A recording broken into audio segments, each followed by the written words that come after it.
va a llegar a las 6 menos cuarto, me entran los nervios de que no estamos acabando y siempre me doy cuenta luego de que queda media hora. En fin, espero que ya no. Ya sí, ya me ha avisado vuestra compañera que está aquí pendiente de que... Y también me dirá, para la grabación, ¿ves? Que sé que es buena avisadora. Muy bien, pues el último, acordaos, había 2 leyes de Mendel. La primera ley, ahora solo 2, antes eran 3, pero ahora solo 2. La primera ley, la de segregación, separación, acordaos que lo hace fijándose solamente en una característica. Y la segunda ley necesita fijarse en 2 características porque de lo que habla es de combinación independiente de los alelos de cada característica con los alelos de cada una de las otras, el resto de características a la hora de formar los gametos. ¿De acuerdo? Acordaos. Ahora, entonces, lo siguiente que vamos a ver es cómo se forman los gametos y cómo se dividen las células en general. Entonces, vamos a ver un tema que a veces os atraganta, que es la meiosis y la mitosis. Veréis que es más fácil de lo que parece, pero hay que trabajarlo, hay que cogerlo, y a la hora luego de acertar preguntas de examen en esta materia, hay que saber bien a lo que llamamos Pepe y a lo que llamamos Juan. O sea, no es lo mismo que te pregunten por las cromátidas que por los cromosomas, por ejemplo, ¿vale? Hay que distinguir bien lo que es una cromátida, lo que es un cromosoma, etcétera, etcétera, etcétera. ¿Vale? Los conceptos hay que tenerlos claros porque en los detalles es donde está el demonio, que sabéis que en esta asignatura les gusta hacer las preguntas de examen con el detallito. Uy, es que has dicho cromátidas, parece todo sonaba, pero has dicho cromátidas y no es ahí los cromátidas, ahí son los cromosomas homólogos. ¿De acuerdo? Entonces, bueno, vamos a ir centrando y trabajando varios conceptos. Primero, las 2 formas de división de la célula que existen en los organismos eucariontes o eucarióticos como somos nosotros, es decir, aquellos organismos que tenemos un núcleo diferenciado en nuestras células. Ya os digo que algunas luego al madurar, por ejemplo, dejan de tener núcleo, como los glóbulos rojos, por ejemplo, porque no lo necesitan en el tiempo que están de vida, pero todas las células eucariotas, de seres eucariotas, tienen núcleo diferenciado. Entonces, hay 2 formas de división en este tipo de células. Una es por mitosis y otra es por meiosis. Ya está. Por mitosis son todas las divisiones que se hacen en un cuerpo humano, todas las divisiones de células que se producen en tu cuerpo se producen por mitosis, menos las que van a dar lugar a gametos. Es decir, la meiosis es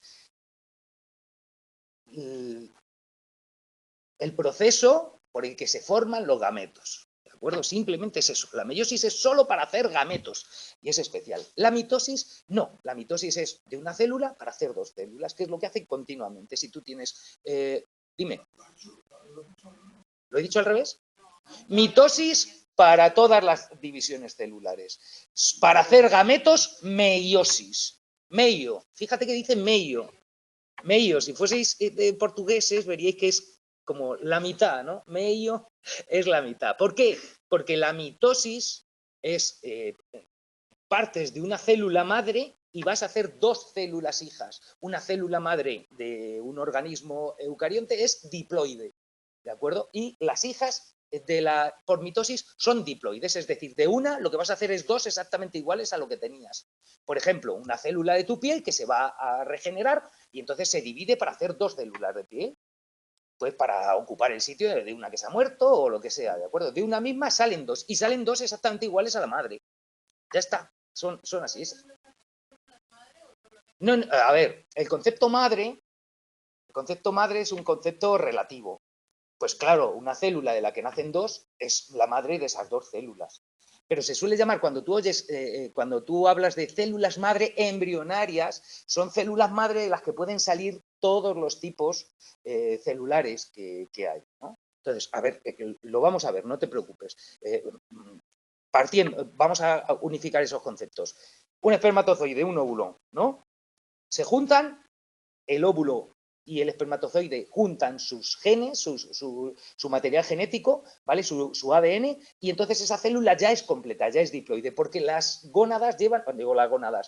gametos, llevan la mitad del material genético, meiosis, ¿de acuerdo? La mitad del material genético. Pues si fuésemos portugueses lo entenderíamos claro.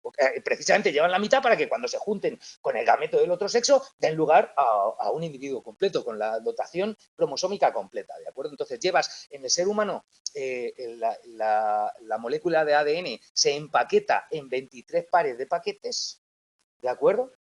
Y cada uno de los gametos lleva 23 unidades. 23 unidades. Cuando se juntan, el cigoto ya tiene 23 pares. Entonces, eso, cuando se tienen pares, se dice que es una célula diploide. Y cuando se tienen unidades y no pares, son haploides. Ya está, así de fácil y así de simple, ¿de acuerdo? Entonces, el concepto madre, sí. Haploide es 1, diploide 2, ¿de acuerdo? Un grupo de genes es un conjunto de genes, de cromosomas, para entendernos, 23. A ver, vamos no nos liemos.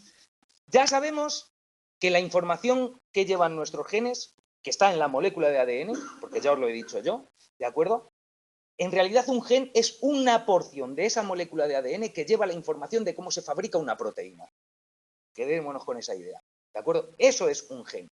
¿Vale? Entonces, cuando la célula está en actividad normal, o sea, la célula de la piel está haciendo de célula de la piel, la célula del riñón está haciendo de célula del riñón, la neurona está haciendo de neurona, ahí sus genes, no está empaquetada la cromatina, la molécula de ADN no está empaquetada en cromosomas, sino que ahí está más o menos desespiralizada, más o menos desempaquetada. Tiene que estar desempaquetada y lo más descompactada posible para que los genes puedan expresarse. Y que una célula esté viva necesita estar expresando los genes continuamente, puesto que tiene que estar fabricando continuamente, fabricando y degradando compuestos, y todas esas fabricaciones se hacen a través de enzimas, y todas las enzimas son proteínas que, por lo tanto, sus instrucciones están en el genoma, en esa secuencia de nucleótidos que componen ese ácido nucleico complejo que es el ADN, esa secuencia concreta que lleva las instrucciones de cómo se fabrica una proteína, que eso es lo que vamos a ver hoy. ¿De acuerdo? Entonces, cuando está, ya te digo, de actividad normal, no se está dividiendo la célula, el ADN está más desenrollado, porque yo quiero que lo veáis así, el ADN ya sabemos, ya todos tenemos una idea de que es una doble hélice, esa doble hélice tiene que abrirse, tiene que separarse, tiene que entrar una enzima físicamente en medio del ADN, de abrir las dos hebras y copiar una hebra, ¿de acuerdo? Y esa copia, que la copia en ARN, por eso se llama mensajero, esa copia que veremos ahora sale del núcleo y ahí lleva la información para fabricar esa proteína. ¿De acuerdo? Entonces eso tiene que estar, si está empaquetado y cerrado y apretado, es imposible que entre la ARN polimerasa para hacer una copia. No puede, está tan apretado que no puede entrar físicamente. Entonces, cuando está muy condensado el ADN, no se expresa. ¿De acuerdo? Para que se exprese. Por eso, cuando la célula no se está dividiendo, tiene el ADN bastante desenrollado. Hay zonas más enrolladas y zonas menos enrolladas. Las zonas más enrolladas se expresan menos, las menos enrolladas se expresan más. Y hay algunas, en tus células ya maduras de organismo maduro, que hay algunas partes del genoma que están sin desenrollar siempre, porque esas ya no se van a expresar. ¿De acuerdo? Entonces, células madre, de cuando es el cigoto, que te digo, cuando se une el espermatozoide, el espermatozoide llega, mete el material genético en el óvulo y el óvulo, en ese momento que ya es diploide, porque ha recibido, el óvulo era haploide, pero cuando recibe el material genético del espermatozoide, ahora es un cigoto, que es diploide, ya tiene pares de cromosomas, 23 pares de cromosomas, 23 unidades las llevaba él y 23 unidades de esos cromosomas las ha aportado el espermatozoide. Ahí se divide en dos, por mitosis, porque de un cigoto, de una célula diploide, salen dos células diploides, dos exactamente iguales que la anterior. De esas dos se divide en cuatro, de esas 4 en 8, de esas 8 en 16, de las 16 en 32. Así se va dividiendo, pum, pum, pum, y forma una estructura que todos conocemos del cole, que se llamaba mórula, porque tenía como una forma de mora, ¿de acuerdo? En la que todos los granos de esa mora, como si fuesen una mora de las chuches, ¿vale? Todos los granos de esa mora son exactamente iguales, porque todavía todas expresan todo el material genético. Esas sí que son células madre pluripotenciales, es decir, de una de esas puede llegar a derivar a una célula de tu piel, puede derivar una célula de tu sistema nervioso, puede derivar un linfocito de tu sangre, puede derivar todas, porque todavía todas son exactamente iguales. Ahora, el primer paso después es en el que ya empieza a haber tejidos, ¿vale? Decíamos, era mórula, blástula. ¿vale? Ya hay hipoblasto y epiblasto, ya hay dos tejidos. Eso todavía no lo tenéis que estudiar, ¿vale? Lo estudiaréis el cuatrimestre que viene. Pero que sepáis que ya, pero si lo entendéis, ya hay dos tejidos. Que hay dos tejidos significa que yo miro por el microscopio y veo una capa de células que es distinta a otra, no como en la mórula que veía todo exactamente igual. Si yo veo que una capa que es distinta a otra, si veo que son distintas, es porque la capa de arriba, el epiblasto, está expresando unas partes del material genético que no expresa las partes en la capa de abajo. ¿Entendéis? Si expresasen el mismo material genético, fabricarían las mismas proteínas y su apariencia sería exactamente idéntica, la una que la otra. ¿Entendemos eso, no? Entonces, cuando ya hay dos, significa que las del epiblasto ya expresan, ya han reprimido realmente, porque en el óvulo y en el espermatozoide, una vez que se juntan en el cigoto, ahí tienen posibilidad de expresar todos los genes. No se expresan, pero tienen la posibilidad de expresarlos. Ahora, cuando ya se hace epiblasto, significa que el epiblasto ya ha reprimido determinadas partes del genoma, las ha condensado para que queden así para siempre. Y ya las hijas del epiblasto van a ser hijas del epiblasto y las del hipoblasto van a ser hijas del hipoblasto. ¿De acuerdo? Y así, luego cuando se hace gástrula, también se hace ectodermo, mesodermo y endodermo. Ya las hijas del endodermo van a ser solo del endodermo y las del mesodermo, solo del mesodermo. ¿Entendéis cómo se va haciendo esa diferenciación celular? Esa diferenciación celular es que va reprimiendo partes del genoma y esa represión de esas partes del genoma, tus células hijas las heredan. ¿Vale? Por eso, fíjate, del ectodermo, por ejemplo, que estudiaréis, que derivan las células de tu piel y las células de tu sistema nervioso. Ambas derivan de ahí. Cuando son del ectodermo, cualquiera del ectodermo puede ser a priori o piel, o llegar a ser un piel, o neurona o célula de glía. Ahora bien, cuando ya se ha diferenciado en una parte del ectodermo que va a dar lugar a piel y otra que va a dar lugar al sistema nervioso, ya a partir de ahí ya no, ya han reprimido cada una un poquito más. ¿Vale? Pero, por ejemplo, las células musculares son del mesodermo, con lo cual, por más que quieras, las del ectodermo nunca podrán dar lugar a células musculares, ¿vale? Pero todas vienen de un anterior que sí podía tener esa pluripotencialidad. Lo que pasa es que en su diferenciación celular va reprimiendo partes del genoma, ¿entendemos? Por eso todas las células de tu cuerpo tienen exactamente en sus genes la información de cómo se fabrican todas y sin embargo no tiene nada que ver una célula de tu piel con una célula de tu hígado con una célula de tu corazón. Cada una es distinta. Y sin embargo, tú coges de todas y puedes ver que son exactamente los mismos genes, los que están expresados, los mismos cromosomas, la misma información genética. ¿Qué ocurre? Que aunque esté la misma, una se expresa y otra no. El corazón expresa la información para fabricar las proteínas necesarias para funcionar como una célula cardíaca, pero tu hígado expresa las proteínas necesarias para funcionar como hígado. Por eso tu hígado es el hígado y tu corazón es el corazón. Aunque si tú coges una célula de tu corazón y coges una célula de tu hígado y miras los cromosomas y qué información llevan exactamente la misma. Y de tu piel y de tu pelo y de tus babas, o sea, lo hemos visto, ¿no? En CSI, que de la sangre, de donde sea, de cualquier resto biológico, si pueden sacar el ADN, fíjate, el nuclear es el mismo que hay en todas las células de tu cuerpo. Otra cosa es que se pueda expresar o no, ¿de acuerdo? La única diferencia que hay entre las células de mi riñón y las células de cualquier otro órgano de mi cuerpo es que las del riñón expresan las proteínas lógicas de las células del riñón, con lo cual los genes para que esas proteínas propias del riñón en la célula del riñón sí se están expresando. Pero en las del corazón no, porque en el proceso de diferenciación celular se van inactivando determinadas zonas de los genes. De ahí el problema de hacer una oveja Dolly. ¿Por qué se trató tanto? Si no podrías coger una célula de piel de cualquier individuo y sacar un individuo nuevo. Hace que esa célula se multiplique y no es tan fácil porque hay que dar para atrás a todo lo biológico para hacerle una célula de la que realmente sí puedan derivar todas las demás. ¿Entendéis? Para eso tienes que ir quitando todas esas condensaciones, esas metilaciones que veremos que se han estado haciendo para reprimir la expresión de esa parte del genoma. ¿De acuerdo? Ese es el proceso de diferenciación celular. Lo que quiero que veamos, mitosis. Primero, todos los ciclos de de división celular tienen 4 fases, que aquí os las tienen agrupadas en 3. O sea, te las mencionan las 4, pero las 2 últimas juntas. Con lo cual, mejor porque no hay que distinguirlas. y menos información de la que os pueden preguntar. Para lo que tenéis que saber es suficiente, ¿vale? Tanto un ciclo de división celular tiene, por lo tanto, una profase, una metafase, una anafase y telofase. Telos es final o lejos, ¿vale? Televisión es que ver lejos, telescopio, igual que escopio que veo lejos, ¿vale? Esa es la idea. La primera, dime. Es que está lo más ampliada posible. A ver si, espérate. Ah, no, te lo puedo ampliar aquí. ¿Así quieres? No, así. Vale, así es quizá demasiado. Vale, esta información la tenéis en vuestro libro, que lo sepáis. Vamos a ponerla aquí. Ahí las vas a ver. ¿Vale? Entonces, quiero que entendáis lo siguiente.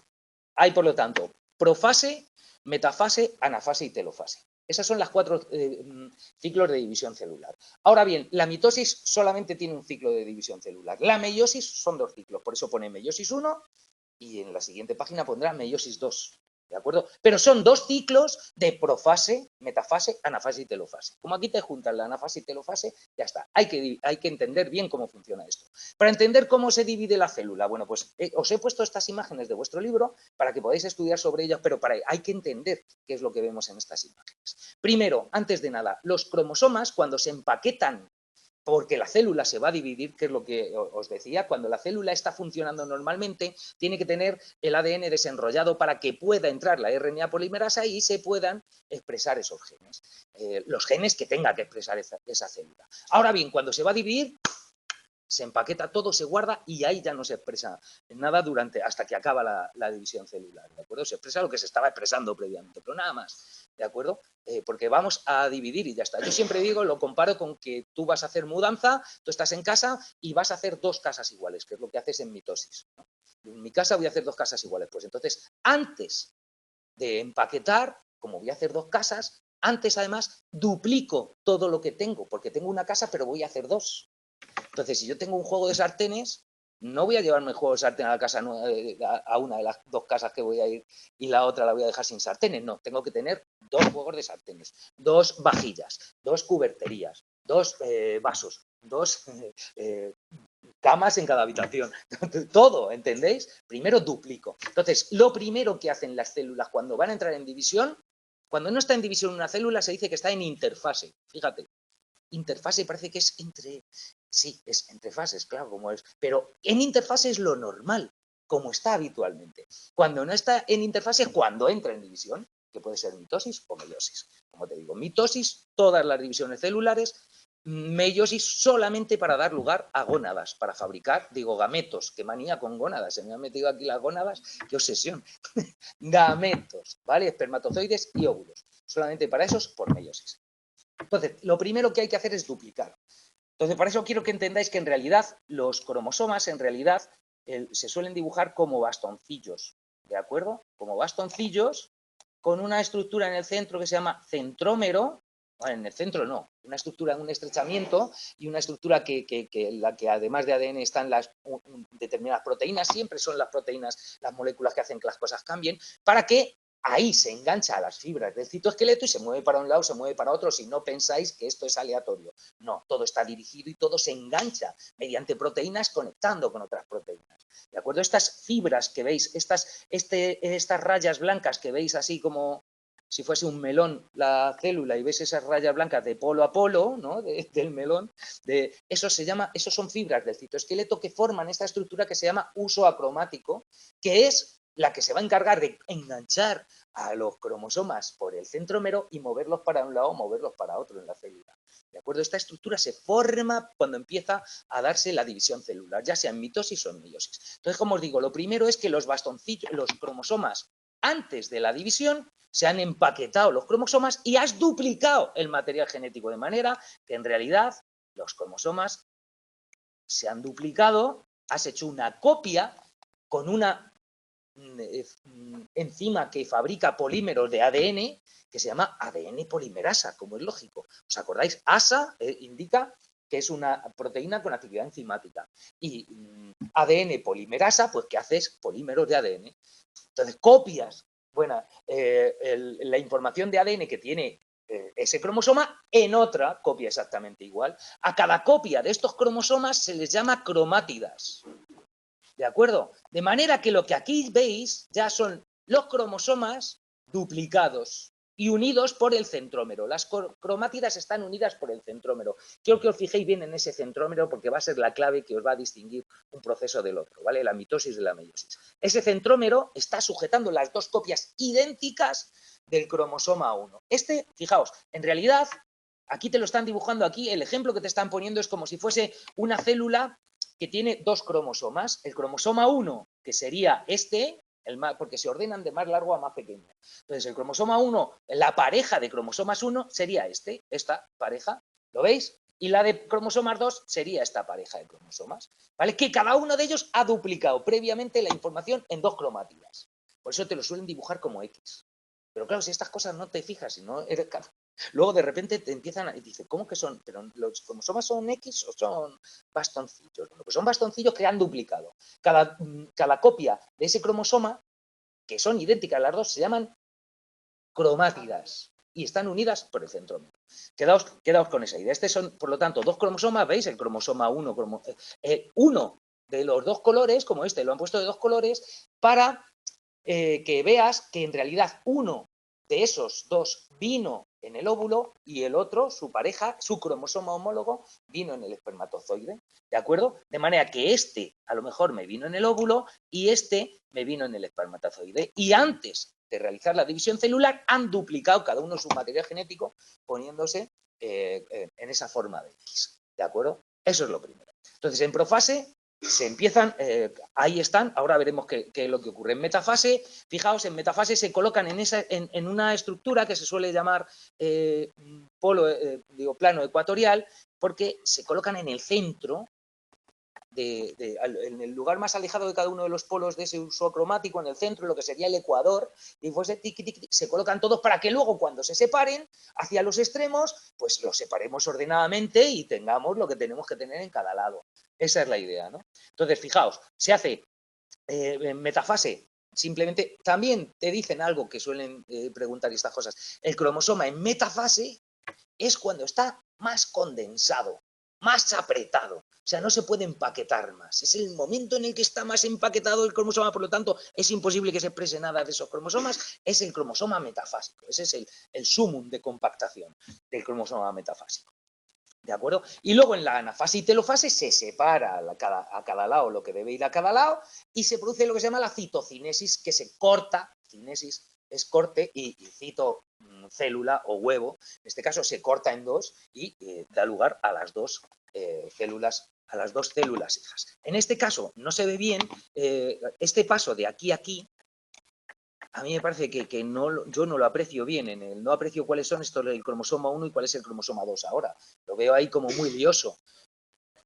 Eso es, hay como unos que se han hecho muy largos, ¿no? Entonces, fijaos, la clave está en que en la mitosis de una célula diploide voy a hacer dos células exactamente iguales a las que había. Daos cuenta que esto es lo mismo que esto, pero sin duplicar el material genético, sin las cromátidas.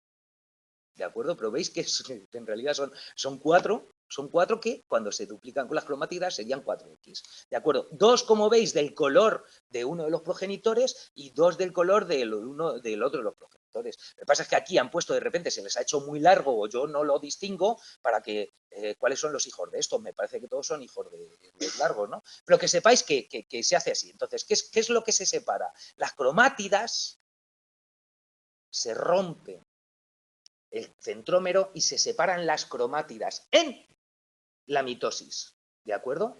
Para dar lugar a las hijas. El caso es que de células que son 2N, diploides, que tienen pares de cromosomas, olvidaos de la cromátida, ¿vale? Son pares de cromosomas que se duplican en cromátidas, pero para que entendáis, esta célula era así. Primero, solamente dos cromosomas 2 y dos cromosomas 1. Así era, igual que aquí, dos cromosomas 1 y dos cromosomas 2, los que sean.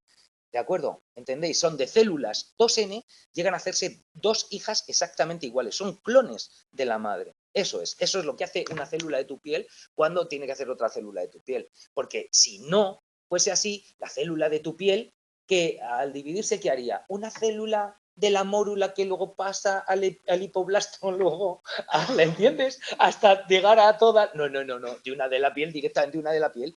De manera que esas reversiones de material genético que han tenido en la diferenciación celular se heredan de madres a hijas, de células madre a células hijas, ¿de acuerdo? Pero de una célula que es 2N pasa a 2 células N. Y lo que se separan en la telofase, en el final, en la anafase y telofase de la mitosis, son las cromátidas, ¿de acuerdo? Ahora bien, veamos en la meiosis, que es el caso... vamos a borrar esto porque si no, estoy guarreando mucho.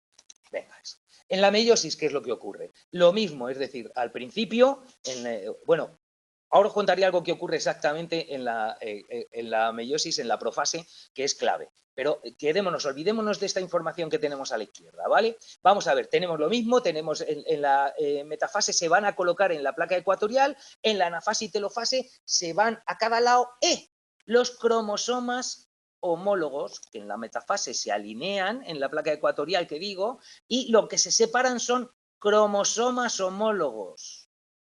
¿De acuerdo? Aquí lo que se están separando son los cromosomas homólogos, no las cromátidas. Los centrómeros siguen y las cromátidas siguen unidas. No se deshace el centrómero, ¿de acuerdo? En la meiosis 1. ¿Eh? Sí, pero mira, atiende. Olvídate esto de que se han juntado en 4. Ahora veremos todo eso. Lo que quiero que veáis es que aquí se ha duplicado el material genético en 2 cromátidas, ¿de acuerdo? Aquí las 2 cromátidas siguen unidas y se va el cromosoma que te vino de padre con su copia en las 2 cromátidas a un lado y el que te vino de madre al otro. El cromosoma 1 de una y el cromosoma de uno se va al otro. Y el cromosoma 2 de una y el cromosoma 2 de otro se van al otro. Por lo tanto, lo que se separan son cromosomas homólogos. Con lo cual, las células, estas de aquí, ya son células haploides. Son células N, que tienen N. No tienen 2N, no tienen 2 cromosomas. Tienen un solo cromosoma, pero duplicado. ¿Entiendes? Pero lleva exactamente la misma información. Eso es lo que quiero que entendáis, que es ¿vale? Que aquí lo que se separa, porque tienes un segundo ciclo de división celular en el que ya haces como en la mitosis. La meiosis, es decir, en la profase están así, en la metafase, en la placa ecuatorial, y luego ya se separan las cromátidas, ¿vas? Cromátidas, por lo tanto, se rompe el centrómero, ¿veis? Y se separan las cromátidas.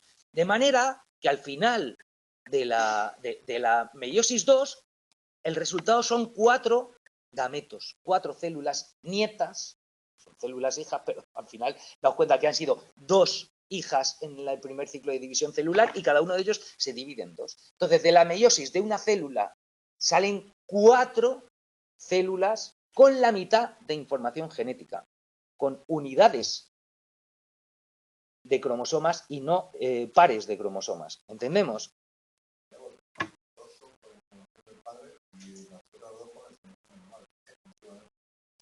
No, realmente es uno que puede ser del padre o de la madre con otro que puede ser del padre y de la madre.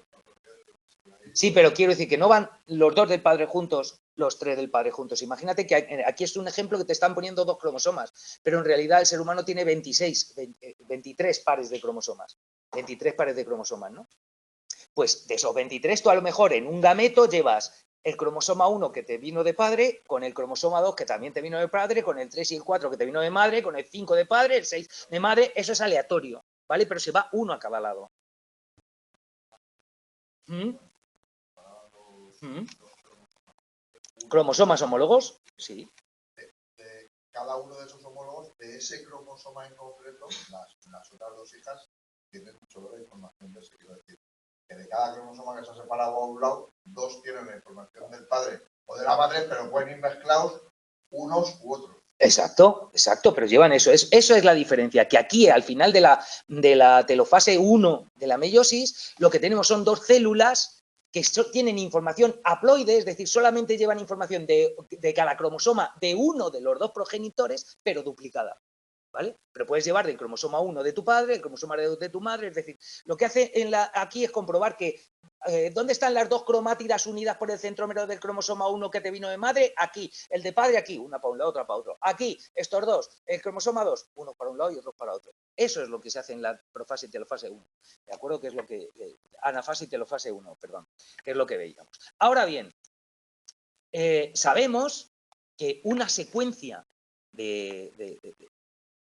si pongo aquí el cromosoma, un dibujo de un cromosoma, una parte concreta de esa molécula de ADN es, que lleva la información de cómo se fabrica una proteína, es un gen, es lo que llamamos un gen.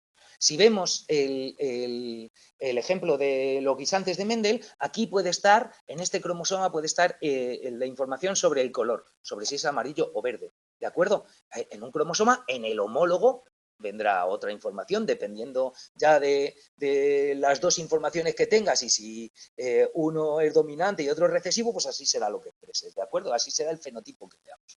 Pero aquí lo que quiero que veáis es que ahí puede llevar la información del color y aquí puede llevar la información de la rugosidad, por ejemplo, ¿de acuerdo? En el mismo cromosoma y lo puede llevar en dos lados distintos, ¿vale? Entonces, esto, para que se dé la segunda ley de Mendel de combinación independiente, tiene que hacer que esto en realidad, el cromosoma que lleva la información el gen que lleva la información del color y el gen que lleva la información de la rugosidad, en realidad sean independientes unos de otros, se puedan mezclar a la hora de hacer las células, la información que van a llevar los gametos, ¿de acuerdo? Y eso ocurre porque ocurre este fenómeno que te mencionan aquí. Dice, tras la replicación de cada cromosoma, cada cromosoma consta de dos cromátidas hermanas unidas por el centrómero. Los cromosomas homólogos se emparejan formando las llamadas tétradas. Esto, que vamos a ver aquí, mirad, os lo dibujan en el libro de texto,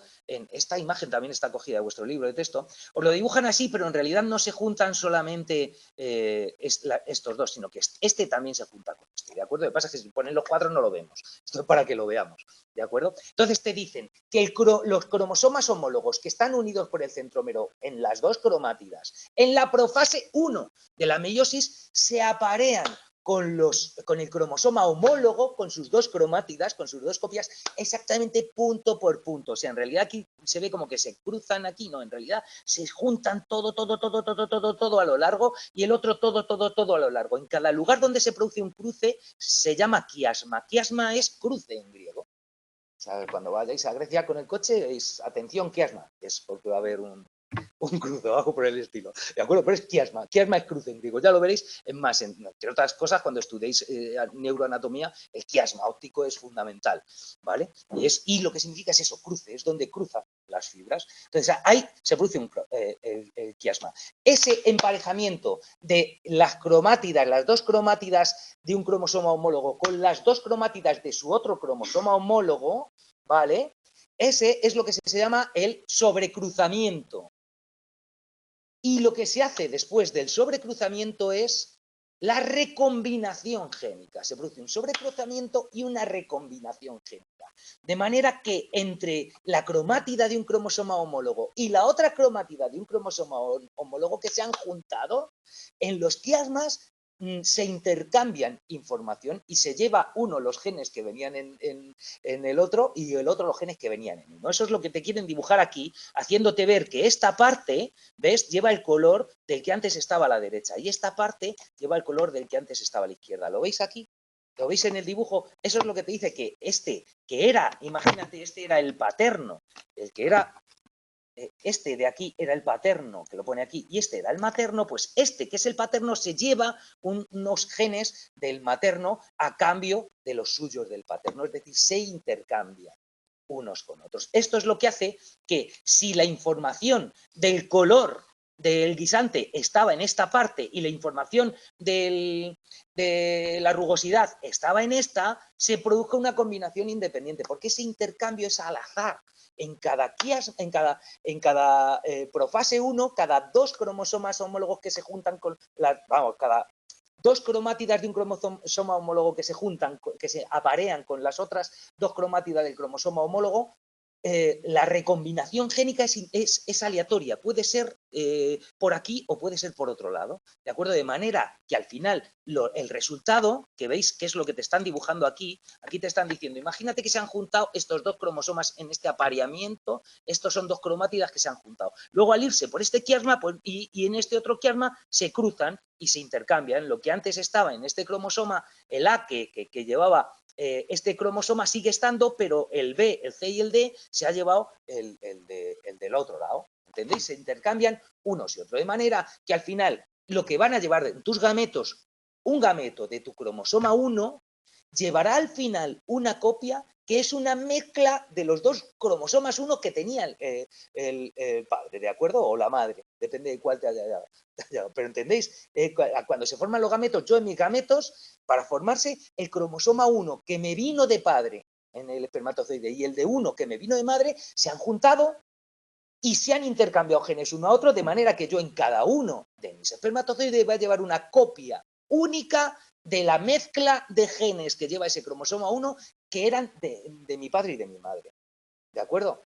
Por eso ocurre siempre, siempre, por eso se cumple la ley de combinación independiente, porque en cuanto los genes no estén, menos cuando los genes están muy, muy, muy, muy juntos en el genoma, en el cromosoma, van uno muy juntito detrás de otro, y no en todos los casos, solamente en algunos, porque cuando se separan, en los cromosomas homólogos se separan, los genes que se han intercambiado siempre se llevan exactamente la porción de gen. No se llevan un trozo aleatorio de la cadena de ADN, sino que los genes tienen zonas de inicio de lectura, zonas de fin de lectura, zonas que entonces son más fáciles que se rompan por ahí a la hora de separarse que por otras, ¿entendéis? Que eso es así.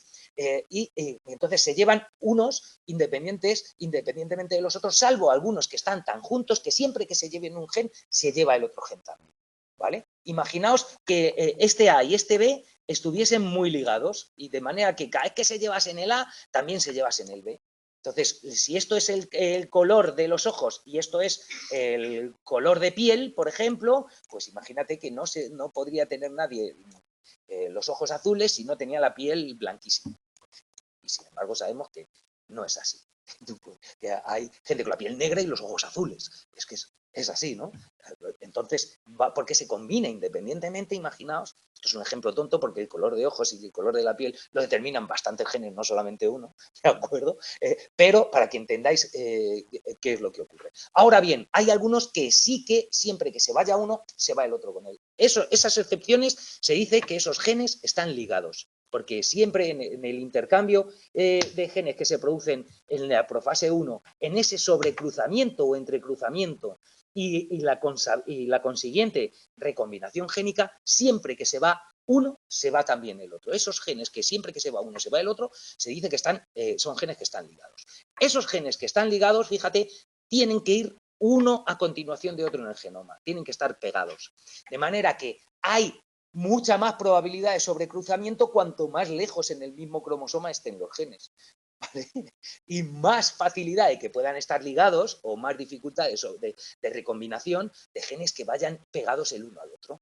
En la secuencia de bases que es el ADN, pues si aquí está lo que determina una característica y a continuación está otra que determina una característica, si están muy juntas, a lo mejor sí van ligados. Pero si en medio hay otros genes y luego hay otro o una porción de ADN que no codifica proteínas, sino que codifica otras cosas que veréis, ¿de acuerdo?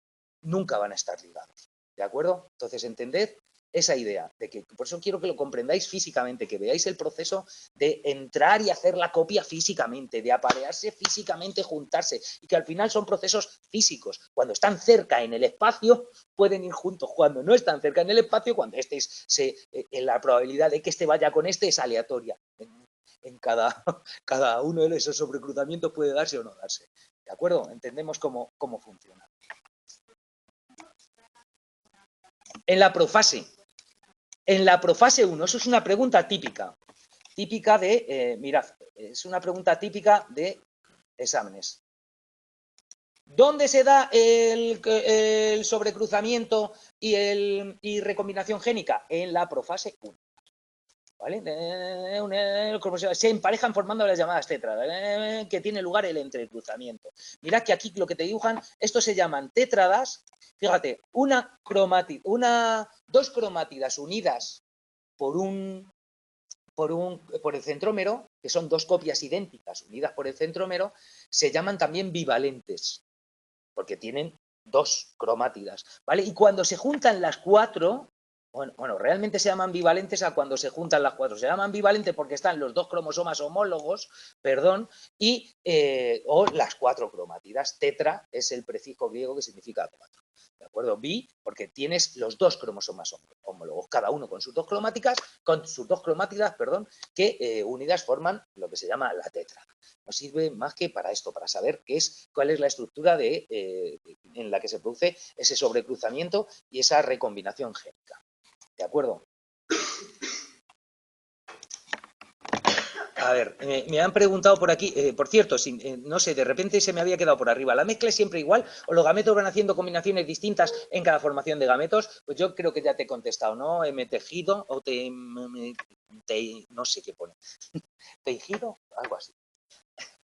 ¿Vale? La mezcla ya, yo creo que ya he respondido, ¿no? Que eso es, que es aleatorio, es aleatorio. Solamente pueden ir siempre que vaya una característica, un gen que determina una característica, puede ir otro gen que determine una característica si están muy juntos en el genoma. Y siempre que se tire de uno, también va el otro pegado. Si no, no. ¿De acuerdo? Esas excepciones es cuando se dice que esos genes están ligados, pero son excepciones. Ahora vamos a entender cómo funciona esto y cómo se hace realmente. Y para entender cómo funciona y cómo es la información genética y cómo se expresa esa información genética, tenemos que comprender cuál es la estructura del ADN. ¿Vale? Y la estructura del ADN, sabemos, mirad, la estructura del ADN, sabemos que es un ADN es un ácido nucleico. Y un ácido nucleico, ya os dije el primer día, que era un polímero de nucleótidos.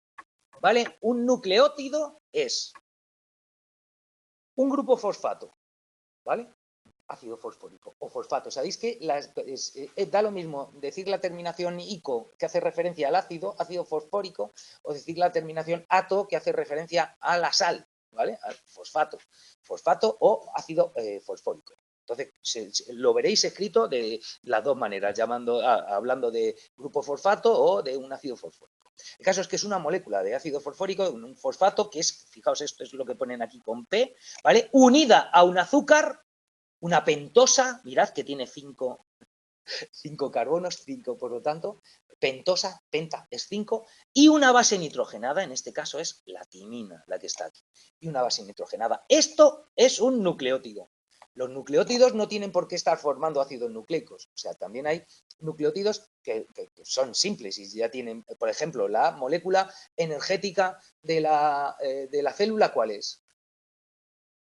El ATP, el adenosintrifosfato, los que habéis estudiado en su momento, biología o lo que sea, sabéis que al final la respiración celular lo que se obtienen son moléculas de ATP. Esa molécula de ATP se utiliza que es un adenosintrifosfato, significa que es una adenina, una base nitrogenada, ¿de acuerdo? Adenina unida a, en este caso, ribosa, que es otra pentosa, y unida a 3 grupos fosfato, por eso se llaman trifosfato, adenosintrifosfato.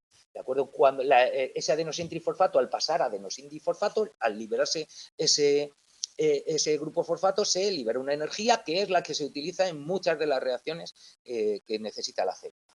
¿De acuerdo? Cuando necesita ese aporte energético. Pues ese adenosintrifosfato también es un nucleótido, ¿de acuerdo? Porque está formado por una base nitrogenada, un azúcar y uno o varios grupos fosfato. ¿De acuerdo? Entonces, este polímero de nucleótidos se forma, fijaos, de manera que cada nucleótido, el fosfato de un nucleótido se engancha, es decir, hace enlace químico con el azúcar del siguiente nucleótido, y así sucesivamente. Un grupo fosfato con el azúcar del siguiente nucleótido, ¿vale? El grupo fosfato de este nucleótido con el azúcar del nucleótido siguiente. ¿Veis que es así? Hay una estructura, por lo tanto, fijaos en todos que es azúcar, fosfato, que es lo que nos dibujan aquí. Azúcar, fosfato, azúcar, fosfato, azúcar, fosfato, azúcar, fosfato, azúcar, fosfato. La molécula de ADN son 2 hebras de nucleótidos, una hebra en un lado y otra hebra de otro lado, que tienen un esqueleto cada hebra de azúcar, fosfato, azúcar, fosfato, azúcar, fosfato y unas bases nitrogenadas que se emparejan con las bases nitrogenadas hacia el centro de la otra hebra, ¿vale? Esto es lo que nos están dibujando aquí. Esto sería una base nitrogenada de una hebra, ¿vale? Y esta sería la base nitrogenada de otra hebra. Y este sería el esqueleto de azúcar fosfato de una hebra, azúcar fosfato, azúcar fosfato, azúcar fosfato, y la base nitrogenada de esta establece puentes de hidrógeno, que es lo que veis aquí, con las bases nitrogenadas de la otra hebra. Entre una base nitrogenada de una hebra y la base nitrogenada de otra hebra se establecen unos enlaces que se llaman puentes de hidrógeno. Esos puentes de hidrógeno, como veis, hay dos bases nitrogenadas que se emparejan con dos puentes de hidrógeno y otras dos bases nitrogenadas que se emparejan con tres puentes de hidrógeno. Eso es información que no creo que os lleguen a preguntar si cuáles son dos y cuáles son tres, etcétera, etcétera. Pero que sepáis que esa es la estructura. Esto es lo que descubrieron en el 53, lo que publicaron en el 53 Watson y Crick, quizá el premio Nobel más famoso de biología de todos los que, de medicina, supongo que sería, o de química, porque esto es, o de fisiología, me parece que se llama fisiología o medicina, que era bueno, pues uno de los más famosos, el que hicieron Watson y Crick, en el que descubrieron la estructura del ADN. Que también sabéis que en aquella época después se ha llegado a admitir y se ha visto y toda la comunidad científica lo asume como tal, que además de Watson y Crick, como siempre aquí hay unos que se llevan el mérito, pero aquí la ciencia es un trabajo de un montón de gente y de mucho currito, mucho becario ignorado, mucho que hubiese por ahí, pero entre otras cosas había una doctora, se llama Rosalind Franklin, que se la ignoró durante, bueno, pues como buena mujer científica de la época, imaginaos los años finales de los 40, principios de los 50 en ciencia, pues una mujer siempre estaba en un segundo plano, calladita y bien, y ahí estuvo, se llevaron los otros el Nobel, pues vale, pero se llevaron el Nobel gracias a que, fíjate, Rosalind Franklin ya habló en un paper anterior de que en la molécula de ADN parecía que las bases nitrogenadas deberían estar en el centro, no sé qué, esto ya lo comentó, y sobre todo hay una polémica muy famosa con una fotografía, la fotografía 51 que hizo ella por difracción de rayos X, que hacía experimentos con difracción de rayos X, una fotografía en la que se adivinaba esa doble hélice de alguna manera, que posteriormente Watson llegó a admitir que sin eso probablemente no lo hubiesen descubierto. Otra anécdota que suelo contar es que Crick, hay un libro por ahí que se llama Sueños de ácido, en el que Francis Crick admitió que tuvo el insight, el eureka, el momento en el que vio la estructura. ¿Sabéis esos momentos en los que en la psicología de la Gestalt, que estudian todas las ilusiones ópticas y esto, lo veréis, que llaman insight a ese momento lúcido en el que de repente toda esa configuración que la estás viendo de repente cobra sentido y lo ves, dices, ¡ah! Ahí está, ¿no? Pues que vio él, ¡ah! Ahí está esa doble hélice dextrógida, unidad. Eso lo vio, dice que lo vio en un viaje de LSD. Eso se lo dejamos a Crick, esa capacidad de la apertura mental que le produjo el psicodélico. Y bueno, pues eso está escrito, que lo sepáis, que son batallitas que siempre viene bien para ir, bueno, pues añadiendo cierta narrativa que facilita también la retención. Como os digo, Rosalind Franklin, que murió muy joven, por cierto, porque en aquella época, pues se experimentaba como se experimentaba, con los rayos X se sabía lo que se sabía, y murió de cáncer y muy probablemente tuviese mucho mayor riesgo precisamente por haber estado trabajando con la difracción de rayos X, que pues acordaos, hay por ahí imágenes de cuando se descubrió el radio, Curie y todas estas, y la gente se ponían aquí para que relucían los dientes, y así te ponías por todos los lados y era muy gracioso, pues que también era pues peligroso, pero no se sabía en aquel entonces. Bueno, a lo que quiero que veáis. Entonces, fijaos, en esa estructura de doble hélice, que es lo que hace que la molécula de ADN sea bastante estable, sea muy estable, y por eso es la molécula en la que todos los seres vivos de este planeta, que de momento no sabemos otro donde haya, ¿de acuerdo? Todos los seres vivos de este planeta llevamos la información de cómo somos en nuestro material genético. Todos. ¿De acuerdo? Aquellos que decir, bueno, pues, pero hay también algunos en ARN. En ARN hay virus y los virus para mí no son vida. ¿De acuerdo? Entonces, no me lo digáis. Yo no, los virus no están vivos. Los virus son inactivos. De hecho, se dice que el virus está activo o está inactivo. pero el virus es casi un vector de variabilidad genética. Otras veces he dicho que un espermatozoide es casi como un virus, porque lo único que hace es llevar la información genética, prácticamente, nada más. O sea, el resto lo hace el óvulo, que es la célula auténtica. De hecho, hay muchas especies de animales, bueno, muchas no, pero algunas especies animales que son capaces de que originalmente tenían dos sexos, pero se reproducen por partenogénesis y de una hembra puede dar lugar a nuevos individuos, pero de un macho no, ¿de acuerdo? Tienes que tener el óvulo. El óvulo es la célula gorda y la célula buena. De hecho, algo que si no os he dicho ya deberíais saberlo, ese óvulo, cuando llega el espermatozoide y mete el material genético, también entran algunas mitocondrias. La mitocondria, dentro de los distintos orgánulos de la célula, la mitocondria es la fábrica de energía. ¿Vale? Que se supone, fijaos de la teoría endosimbionte, que esa mitocondria el origen fue una bacteria que entró en otra protobacteria que había y en vez de comérsela, al final llegaron a un estado de simbiosis. Es la teoría endosimbionte, ¿no? Tanto las mitocondrias como los cloroplastos en plantas tienen origen bacteriano. De hecho, las mitocondrias, cuando tu célula se dividen también tus mitocondrias, porque cada mitocondria se divide como si fuese un organismo independiente dentro de la célula, tiene su propio material genético. ¿De acuerdo? Hoy día, ya en los seres humanos, parte de las proteínas que necesitan las mitocondrias de nuestro cuerpo para funcionar va en nuestro genoma nuclear, pero mucho genoma exclusivamente mitocondrial va en la mitocondria. ¿De acuerdo? Va en la mitocondria. Por eso, cuando seguimos, pero en realidad, como te digo, el espermatozoide entra, mete el material genético, mete algunas mitocondrias, pero esas mitocondrias no pueden dividirse, no tienen la posibilidad de replicar su material genético. De manera que en las primeras divisiones ya desaparecen esas mitocondrias y solamente quedan las mitocondrias de la madre. De manera que las mitocondrias que tengo en todas mis células son las mismas mitocondrias que tenía mi madre. Son hijas, porque vienen del óvulo, son las mitocondrias del óvulo, nada más. De manera que si hacemos estudios del ADN mitocondrial, seguimos la línea materna, matrilineal. ¿De acuerdo? De mí va a mi madre, de mi madre a mi abuela, pero a mi padre y a mi abuelo nada. Por esa línea no. Para mi padre y mi abuelo tengo que ir al ADN nuclear.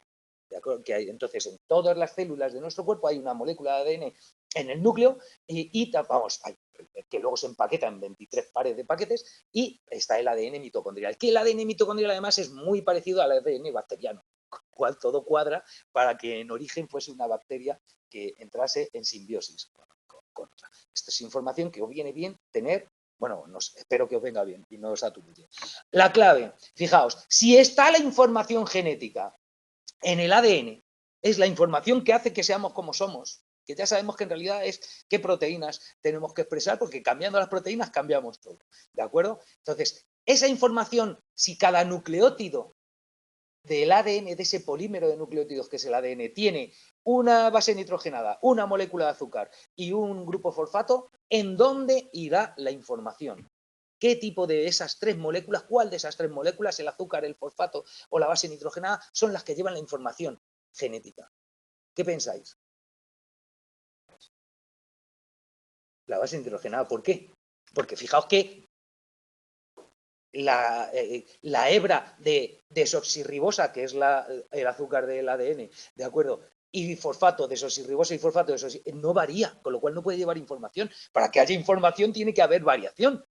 Y la información entonces es esa secuencia de bases nitrogenadas. Las bases nitrogenadas, la secuencia de bases nitrogenadas, esa secuencia en el orden en el que están expresadas esas bases nitrogenadas son las que llevan la información de cómo se fabrica una proteína. Entonces, para ver eso, vamos a ver cuáles son las bases nitrogenadas que tiene el ADN. Y las bases nitrogenadas, fijaos, aquí os he puesto todas las bases nitrogenadas que tienen tanto el ADN como el ARN en nuestro organismo, bueno, en nuestro y en todos, porque esto es un lenguaje universal, esto es un lenguaje que nos conecta a todos los seres vivos del planeta, ¿vale? Desde la bacteria más bacteria al el ser humano más complejo, pasando por los musgos, las setas que vamos a coger este fin de semana, todo lleva esa molécula de ADN con esa información y en todas funciona exactamente igual. Todas son las mismas bases nitrogenadas y en todas las bases, la secuencia de bases nitrogenadas significa lo mismo y codifica la misma información para fabricar las proteínas, ¿de acuerdo? Entonces, fijaos, dicen en vuestro texto que hay dos bases que son púricas y dos bases que son pirimidínicas. Lo primero, las 4 bases que os las tenéis que saber como las vocales en el cole. ¿vale? Adenina, timina, guanina y citosina. Esas son las 4 bases nitrogenadas del ADN. Mira, están aquí. Adenina, que se simbolizan además, se abrevian con la inicial. Timina, guanina y citosina. Son las 4 bases del ADN. ¿De acuerdo? Adenina, timina, guanina, citosina, lo tenéis que saber como A, E, I, O, U. No saber que las 4 bases del ADN son adenina, timina, guanina y citosina es exactamente igual que no saber que las 5 vocales en castellano son A, E, I, O, U. Igual de inculto nos debería parecer alguien que no supiera que las 4 bases del ADN son adenina, timina, guanina y citosina. Si queremos dar una cierta importancia a la ciencia, por favor, que es la ciencia de la vida, que no estamos hablando de otras cosas. Tranquilo, N. Martín, o tranquila, N. Martín. Ahora veremos qué pasa con el uracilo. Las del ADN son estas, ¿de acuerdo? ¿Sí? Muy bien. Mira, fuerzas del orden, como acaba de ser el Día de la Hispanidad, mira, y siempre hay desfiles, hoy nos toca, muy buenas, reglas mnemotécnicas están muy bien siempre. Las reglas mnemotécnicas, aquí se aplauden las reglas mnemotécnicas, esto es así. Agente de tráfico y guardia civil. Vale, pues es que siempre se unen 2 a 2. Agente de tráfico es que la adenina de una hebra se une a la timina de otra hebra. Esto es lo que veíamos aquí. ¿De acuerdo? Mirad, adenina y... Joder, lo he dejado todo guarreado. Adenina y timina. ¿Veis? Mirad, la adenina de esta hebra se une a la timina con 2 puentes de hidrógeno. Y, por supuesto, una timina de una hebra se une a la adenina de la otra. ¿De acuerdo? Siempre la adenina de una hebra se une a la timina de otra hebra. Y la timina de una hebra se une a la adenina de la otra. ¿Entendéis? Siempre se unen 2 a 2. Se dice que estas bases son complementarias 2 a 2. Entonces, agente de tráfico es esto, adenina, timina, ¿de acuerdo? Y guardia civil, guanina, citosina. ¿Vale? Y la guanina, citosina se unen con 3 puentes de hidrógeno, pero no creo que esto lleguen a preguntarlo. Pero yo, por si acaso, os lo digo. ¿Vale? 2 y 3. Lo que yo veo es más, te pueden preguntar, ¿qué 2 bases son púricas y qué 2 bases son pirimidínicas? Porque eso te lo ponen en el texto y por lo tanto es materia posible. ¿Qué es ser púrica y qué es ser pirimidínica?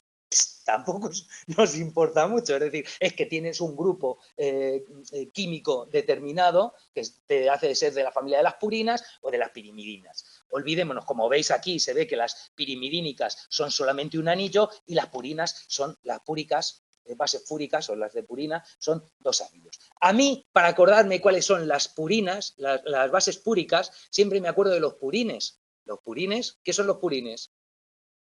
La guarrería de los cerdos, de las granjas, los desechos orgánicos de orines y heces de cerdos en las macrogranjas son un verdadero problema ambiental, los purines de estas macrogranjas. Como a mí los purines me dan asco, pues entonces la onomatopeya para asco, ¿cuál es?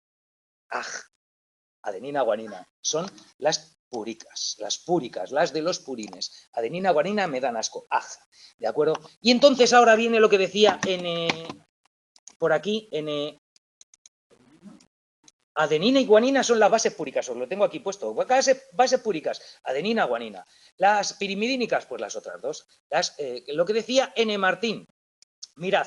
¿Y el uracilo? ¿Qué ocurre? Pues que el ARN utiliza las mismas bases nitrogenadas, es un polímero también, que en vez de desoxirribosa tiene ribosa, que es como la desoxirribosa, pero con un oxígeno más, por eso la desoxirribosa es desoxirribosa, porque la ribosa sin un oxígeno, ¿de acuerdo? Tiene la misma, pero las bases nitrogenadas que puede tener en sus nucleótidos el ARN son la adenina, el uracilo, en vez de la timina, la guanina y la citosina. Por eso la he puesto aquí, porque al lado de la timina.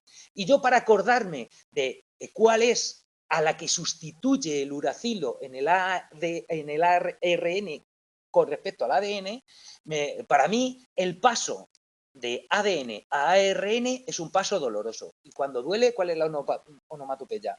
Au, adenina, uracilo. Au, ¿vale? La adenina en el ARN se une al uracilo. Au. ¿Vale? Agente de tráfico no, aquí es agente urbano.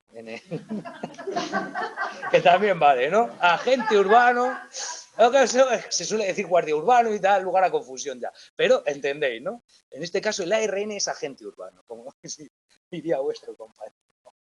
Entonces, esas son, siempre que hay una adenina en una hebra de ADN, en la otra hebra hay una timina apareadas, ¿vale? Esto les suele gustar poner problemas que son muy tontos en el examen, diciendo, por ejemplo, si os digo que por cada adenina en una hebra hay una timina en la otra y por cada timina en una hebra hay una adenina en la otra, por cada guanina en una hebra hay una citosina en la otra, si os digo que, por ejemplo, en el ADN de un individuo, que lo ponen en muchos problemas, hay un 30% de sus bases nitrogenadas son adenina, ¿vale? 30% de sus bases nitrogenadas son adeninas.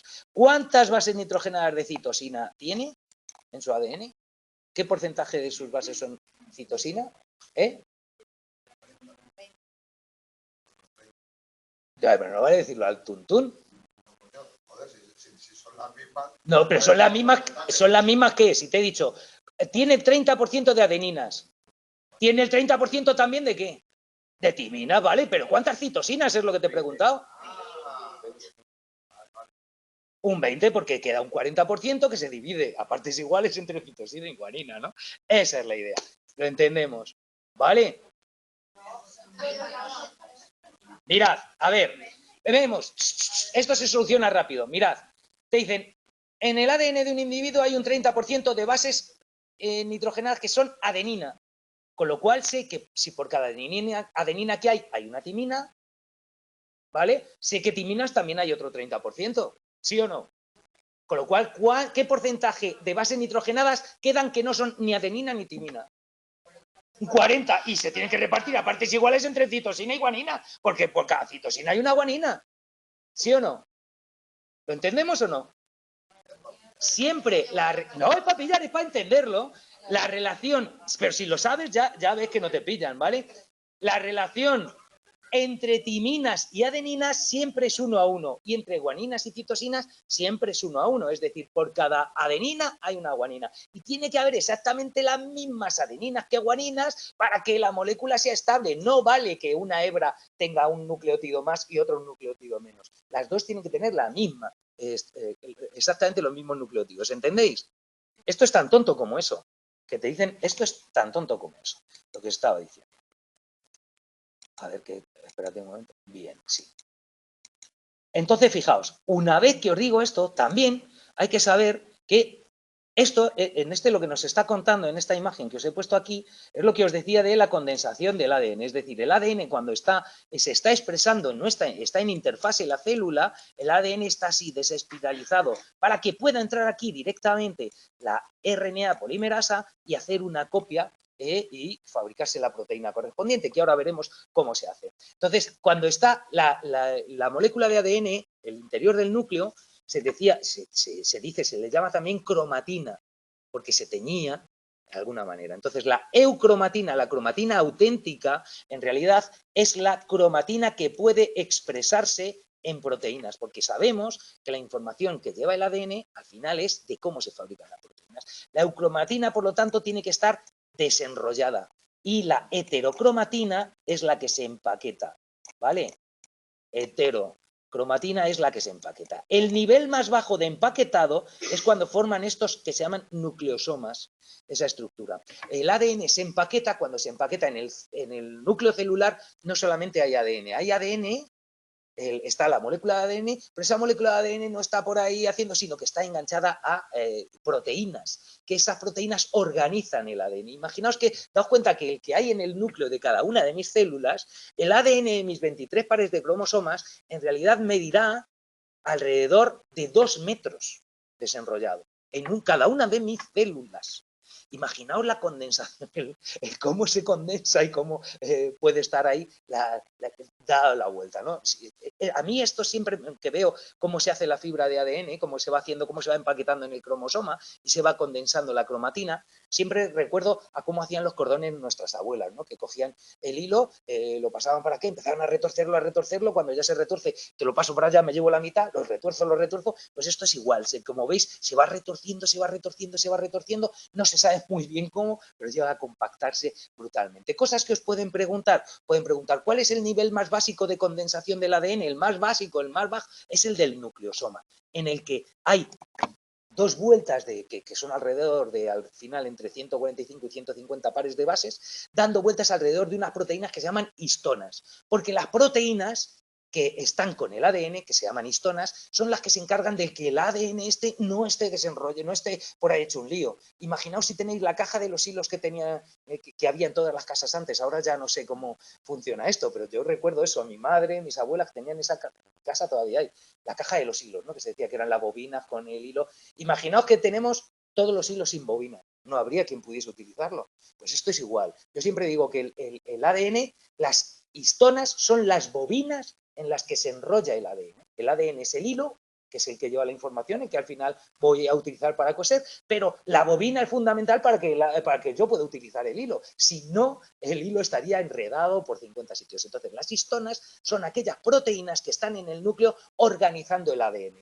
¿De acuerdo? Y son las que le dan forma para que se pueda ir compactando, se puede ir enrollando ordenadamente, formando los cromosomas que siempre se forman de la misma manera. El cromosoma 1 siempre se empaqueta de la misma manera, en los genes en determinada posición, estos genes en determinada otra, siempre van de la misma forma. ¿De acuerdo? Así es como os decía, por lo tanto, cuando la célula está en interfase, el ADN está en eucromatina, una parte del ADN está en eucromatina y otra en heterocromatina, y partes condensadas y partes descondensadas.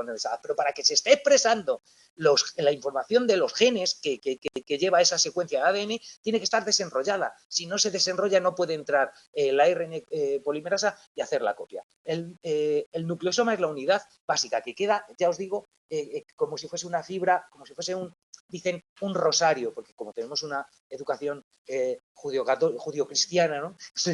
Tenemos, entonces, para nosotros los símiles de qué es un rosario, hasta nuestra generación funcionaban. Yo le digo a mi hija ahora que se parece a un rosario y me dice que qué, seguro. ¿Un qué? Nosotros sabíamos como un rosario, ¿no? Como una fila de cuentas de rosario unidas. Pues así es como te van dibujando, eso es lo que dicen los nucleosomas, con partes de la fibra de ADN y una cuenta de collar con unas vueltas que da sobre unas histonas, y así sucesiva, así repetidamente. Quiero que comprendáis que el nivel, por lo tanto, la cantidad de expresión del material genético, cuando está muy condensado, no se expresa nada, y cuando está más descondensado, se puede expresar todo, porque puede. Entonces hay una relación inversamente proporcional entre condensación de ADN y expresión de los genes que codifica, la información que va codificada en esos genes. ¿Entendéis? A más condensación, menos expresión de genes. Esa es la idea. Ahora bien, vamos a llegar por lo menos a... No, esto no es este. A esto. Vamos a ver cómo se expresan esos genes. Y esto es lo que se llamó el dogma central de la biología. Esta es la clave, esto es lo fundamental, esto es lo que debería saber todo individuo, igual que el Quijote lo escribió Cervantes o que Colón en 1492 llegó a América a descubrirla, cuando ya la habían descubierto muchos siglos antes otra gente que estaba allí viviendo, pero vamos, a descubrirla para los europeos, para el resto del mundo. ¿De acuerdo? Pero es el conocimiento el que hoy día, vamos, nadie puede hablar o sentirse mínimamente culto si no sabe que el descubrimiento de América fue en 1492 o que, ¿no? ¿Sí o no? No se considera, ¿no? O que el Quijote lo escribió Cervantes. Pues exactamente igual si no conoce cómo funciona esta información genética, y que si no conoce que la información que llevan los genes es la información de cómo se fabrican las proteínas, que es lo que nos dice nuestro dogma central de la biología. Dogma central de la biología, lo que dice, fijaos, en su primera acepción está en el A y luego en B con los añadidos que se le han metido. Es decir, la información que llevan nuestros genes está en ADN, ¿de acuerdo? Y se transcribe a ARN y se traduce a proteínas. ¿Vale? Imaginaos, la información que está en nuestro núcleo, que va en el ADN, es tan importante que nunca sale de la membrana nuclear. Nunca. La membrana nuclear, que está en el centro, en el interior de las células, ¿de acuerdo? Aparte de la membrana plasmática, que es la del borde exterior de la célula, hay una doble membrana, que es la membrana nuclear, que está hecho como la caja fuerte, como el Santa Santorum, para que lo más precioso, lo más importante que lleva la célula, que es la información de cómo tienen que ser las proteínas que hacen que esa célula haga y se comporte como debe, ¿de acuerdo?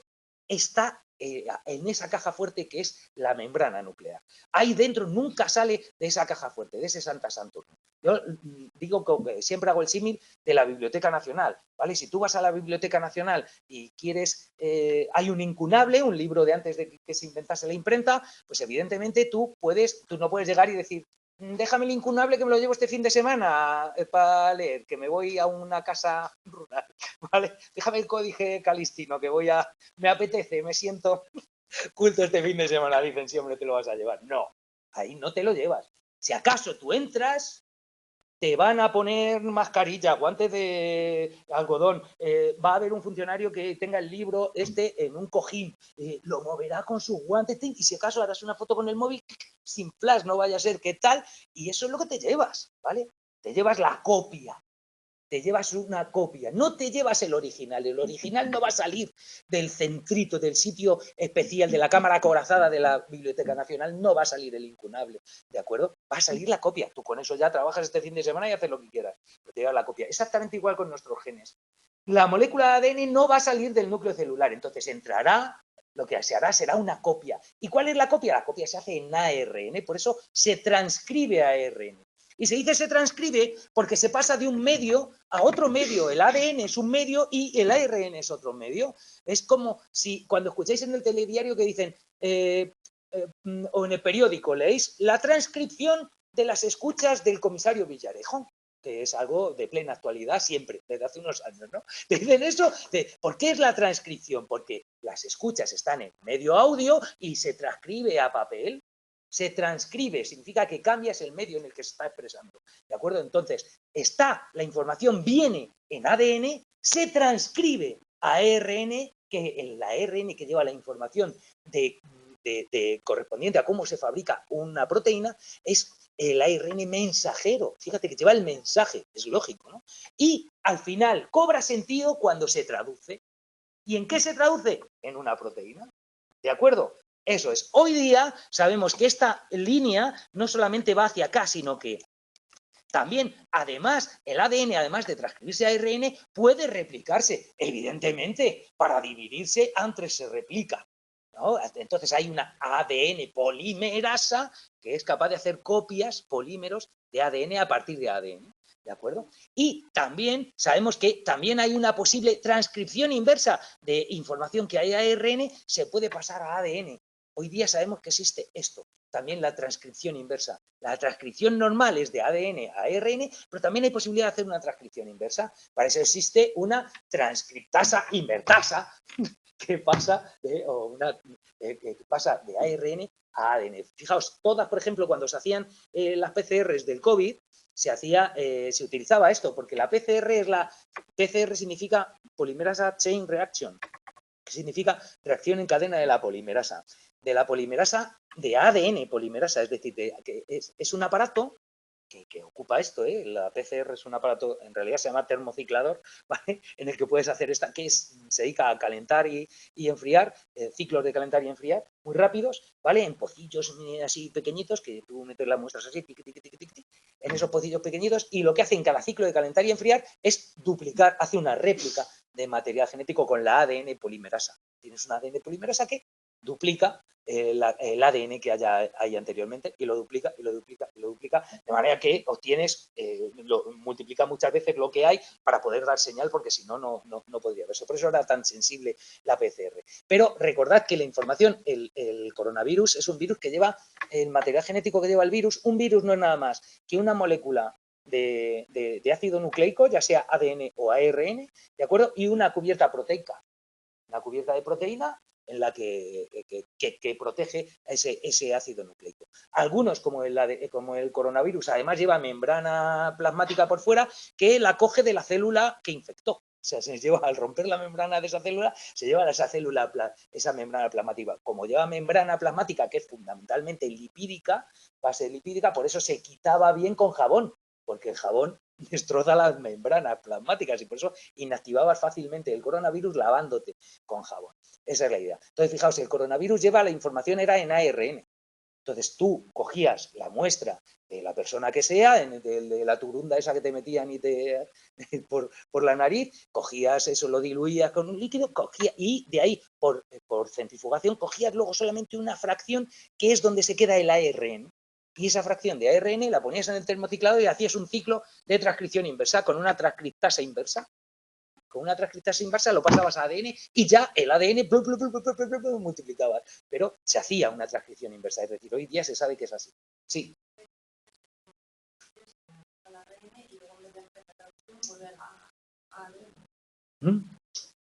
Sí. El bicho. Sí. Está preocupada con el bicho, sí. ¿Cómo que ve? Vale, se añade a No, al ARN. No, el virus cuando entra en tu cuerpo lo que hace es mete su ARN. ¿De acuerdo? Y ese ARN, hay virus que ese ARN también llevan la transcriptasa inversa, llevan la información, y ese transcriptasa inversa lo pasa la información a ADN y ya tu cuerpo funciona con eso como si estuviese expresando sus genes, pero también está expresando los del virus. ¿Eh? No, ya es tu cuerpo. El virus no hace nada, por eso el virus no está vivo. El virus no hace nada, el virus mete material genético. Es tu cuerpo el que hace las copias del virus. ¿Vale? Hace las copias del virus porque es tu cuerpo el que tiene la maquinaria para traducir la información del material genético. El virus no tiene ninguna maquinaria de nada. El virus es solamente, por eso te digo, es casi como un espermatozoide, solamente lleva la información genética, no hace nada. Es luego tu cuerpo el que hace las copias del virus. El virus no puede existir, un virus no puede existir sin un hospedador. Es un parásito, ¿cómo se dice? Un parásito por narices. ¿Vale? El término científico por narices es pernapia. Es así, ¿vale? Es así. No sé, ahora no te puedo contestar. Cegome, seguimos. Esta es la información, ¿de acuerdo? Entonces, quiero que veáis que ADN se transcribe a ARN y de ARN se traduce a proteínas. ¿Cómo se hace esto? Pues mirad, fijaos, aquí está dibujado esto, lo voy a poner un poquito más pequeño, porque es que si no, no vemos aquí. Que lo que quiero es que entendáis esto, aunque no leáis bien qué es lo que pone, tampoco es tan importante qué es lo que pone. Estoy explicando el dogma central de la biología. Fijaos, como veis, esta es la molécula de ADN. Esa molécula de ADN, como veis, se tiene que desenrollar para que entre esto que nos está dibujando aquí, es la ARN polimerasa, ¿vale? Que como todas las que acaban en asa, es una enzima, una proteína con capacidad enzimática. En este caso, ¿qué es lo que hace? Copias en ARN a partir de una plantilla de ADN. ¿De acuerdo? Abres la fibra, entra la RNA polimerasa y hace una copia de una secuencia determinada. Tiene, de hecho, una secuencia determinada de bases nitrogenadas que se interpreta como inicio de lectura. Y entonces el ARN se acopla ahí, y a partir la RNA polimerasa, y a partir de ahí empieza a copiar. Empieza a leer las bases nitrogenadas de ahí y va sacando, como veis aquí, una hebra de ARN que es una copia exacta de la hebra que está copiando en ADN. Pero en vez de poner, es decir, es una copia exacta de la otra hebra, porque estás copiando una, con lo cual estás poniendo las bases complementarias ahí, ¿no? Entendemos, fijaos, si tú tienes una base, tienes un trozo que es adenina, timina, ¿vale? Imagínate que estás leyendo este trozo, adenina, timina. Yo llego, esta es la información que está en el ADN, ¿de acuerdo? ADN, aquí, ¿de acuerdo? Aquí. Y aquí voy a hacer la copia en ARN, soy la RNA polimerasa. En vez de una adenina tendría que poner una timina, pero la timina no la tiene el ARN. ¿Qué es lo que pone? Un uracilo, porque se aparea, le pone la complementaria. Un uracilo, ¿de acuerdo? Una timina en el ADN, la complementaria, adenina, ¿vale? Y la complementaria, adenina, ¿vale? Este triplete de información en el ADN generaría en el mensajero este triplete, ¿entendéis? De bases nitrogenadas. Esa información que va en este mensajero, fijaos, esa información que va en este mensajero se tiene que tiene que llegar, tiene que salir del núcleo, y ahora explicaremos, tiene que salir del núcleo hasta una estructura que son los ribosomas que vienen aquí. Yo siempre lo dibujo como uno encima de otro y me gusta dibujarlo como si tuviese un compartimento aquí dentro con tres huecos, ¿vale? Entonces, ese ARN mensajero que lleva ese mensaje, lleva y cuando se mete en este compartimento, yo me lo imagino como un comecocos que va avanzando por el mensajero, ¡clac! Y mete los tres, este que lleva UAA, ¿no? Hemos visto que lleva UAA. Lleva UAA en estos tres. Entonces, este ribosoma llama a otro ARN que se llama RNA de transferencia. Este RNA de transferencia se suele dibujar así, ¿de acuerdo? Se suele dibujar así, mirad, por ahí lo veréis en el libro en muchos lados, unido, y se llama de transferencia porque es el encargado de transferir aminoácidos, puesto que una proteína no es nada más que un polímero de aminoácidos. Lo sabemos, ¿no? Entonces el ribosoma coge, lee ese triplete, ese UAA, y entonces llama a un RNA mensaje de transferencia que lleva en esta zona justa una secuencia complementaria. Si esa es UAA, la complementaria será AUU, ¿no? Sí, ¿sí o no? La complementaria AUU es UUA, ¿sí o no? Entonces, cuando esta AAA llega aquí y llega el de transferencia, se acopla a esta y ve que son complementarias esta base a esta base, esta base a esta base y esta base a esta base, libera aquí el aminoácido. Y el aminoácido se queda en el ribosoma. ¿De acuerdo? El ribosoma avanza a otro triplete del mensajero, lee otro triplete del mensajero y llama al RNA de transferencia complementario que lleva el aminoácido correspondiente a ese triplete. Es decir, el lenguaje del código genético son palabras de 3 bases nitrogenadas, de 3 letras. Y cada 3 letras de esas significa uno de los posibles 20 aminoácidos que hay para construir todas las proteínas. ¿De acuerdo? Entonces, hace esa secuencia y entonces se engancha al siguiente aminoácido con un enlace que se llama peptídico. Por eso las proteínas que están constituidas por pocos aminoácidos no se llaman proteínas, se llaman péptidos. Pero en realidad son un polímero de aminoácidos unidos con un enlace peptídico. Cuando son pocas se llama péptido, cuando son muchas se llama proteína, pero es exactamente lo mismo. ¿De acuerdo? Entonces, fijaos, cuando ya llega a una sección que cuando entra en el ribosoma y lee, el ribosoma interpreta como fin de lectura. Hasta aquí hemos llegado, ¿vale? Y entonces se libera esta cadena de aminoácidos que cada aminoácido es de su padre y de su madre. Hay aminoácidos que son hidrofóbicos, hay aminoácidos que son hidrofílicos, hay aminoácidos que tienen carga positiva, otros que tienen carga negativa, otros que son neutros. Entonces, por interacciones entre los aminoácidos de esa secuencia o entre los aminoácidos de esa secuencia y el medio acuoso en el que están, esa hebra, que es una hebra de aminoácidos, se pliega en el espacio de una determinada manera. Y esa es la proteína, porque la proteína para funcionar tiene que tener la forma determinada. Cuando pierde la forma, pierde la función.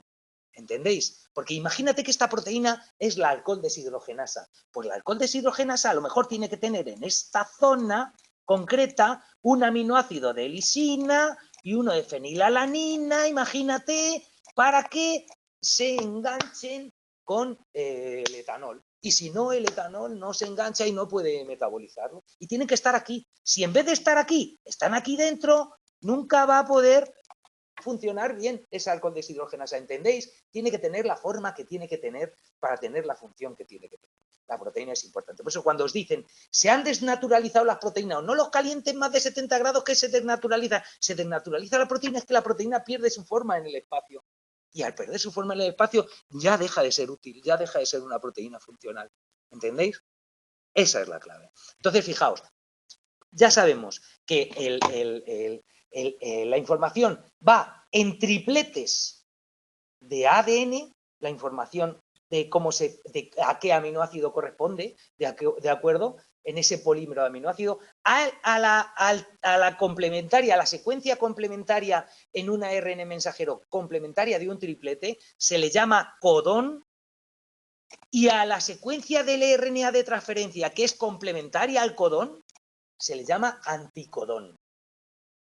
¿Vale? ¿Entendemos? Es decir, una hebra de ADN La complementaria es una hebra de ARN. La complementaria a esa hebra de ARN son distintos ARN de transferencia que aportan las bases complementarias a esa información que lleva el mensajero. ¿Lo entendemos? Bien. Último antes de esto. Sí, dime. Se acopla al codón, no es que se une, se acopla para ver qué es el correcto. Y cuando es el correcto, suelta el aminoácido en el ribosoma y se va. ¿De acuerdo? Quedémonos con eso. Es como el que transfiere. Por eso se llama de transferencia. Esa es la idea. ¿Y cómo sabe el ADN dónde tiene que empezar a leer? Porque hay una secuencia de bases concretas que significa inicio de lectura. ¿De acuerdo? Ya veremos que el ADN, para engancharse a una secuencia concreta de la hebra de ADN, no puede engancharse a todas, sino simplemente hay determinadas zonas en las que puede entrar, no puede entrar, y las zonas a las que se puede enganchar el ADN se llaman, de hecho se llaman promotores, porque es donde puede entrar el ADN y empezar a hacer la copia. ¿De acuerdo?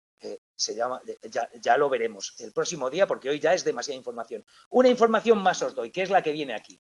Fijaos, como veis, aquí la información que venía aquí, lo que te están contando es que, como veis, esta es la membrana nuclear, lo que hace la cámara acorazada para que no salga de ahí la información, ¿de acuerdo? El ARN hace esa copia que se llama, del mensajero, pero ese mensajero, antes de salir del núcleo, ese mensajero se llama transcrito primario. ¿Por qué es lo primero que se ha transcrito? ¿Vale? Se llama transcrito primario. Antes de salir del núcleo, pasa un proceso que se llama de splicing, de corte y empalme, porque se corta en secciones y hay secciones de esas que se van a quedar dentro del núcleo y secciones que van a salir con la información fuera del núcleo, porque la fábrica, los ribosomas, están fuera del núcleo, están en el citoplasma, ¿de acuerdo? En el retículo endoplasmático rugoso o por el citoplasma. Entonces tiene que salir del núcleo, como pone aquí, pero ese ARN mensajero pasa un proceso de maduración dentro del núcleo, en el que se hace recorta y pega. Ese recorta y pega lo hacen enzimas y las enzimas que se estén expresando en ese momento, en ese núcleo de esa célula, harán que ese recorte y pega sea de determinada manera. Y lo que quiero decir es que una célula, por ejemplo, una neurona, del mismo transcrito primario, por las enzimas que expresa en su núcleo, va a dar lugar a una maduración de ese ARN mensajero distinta a si eso ocurre en una célula de mi riñón, por ejemplo. ¿De acuerdo? De manera que del mismo transcrito primario puede salir una proteína distinta si se está expresando en el riñón que si se está expresando en mi cerebro. ¿De acuerdo? Entonces, fijaos, este es el ejemplo que te pone. Lo recortas de este transcrito primario, que es esta hebra que venía aquí, se corta en trozos y las partes que se van a quedar dentro del núcleo y no van a salir con la información para traducirse en proteínas se llaman intrones, porque se quedan dentro. Y las partes que se salen se llaman exones, fíjate. Lo que sale se llama exón, lo que se queda dentro, intrón. No es difícil para nosotros, ¿de acuerdo? Y entonces, ¿cómo se vuelven a pegar esos exones? Dará lugar a que del mismo transcrito primario puede salir la calcitonina en una célula o puede salir esta que se llama CGRP en otra célula. Esto es un ejemplo que te están poniendo como del mismo transcrito primario, con distinto proceso de maduración de corte y empalme en una célula o en otra, puede dar lugar a distintas proteínas. La maduración se realiza dentro del núcleo de cada célula, dentro del núcleo, antes de que salga del núcleo. ¿De acuerdo? Ya nos hemos pasado del tiempo que debíamos, deben estar los siguientes, no debemos estar, ¿no me avisas? Corta, voy a parar la grabación, chicas. ¿Cómo se sabe que va a empezar? Lo que os he dicho.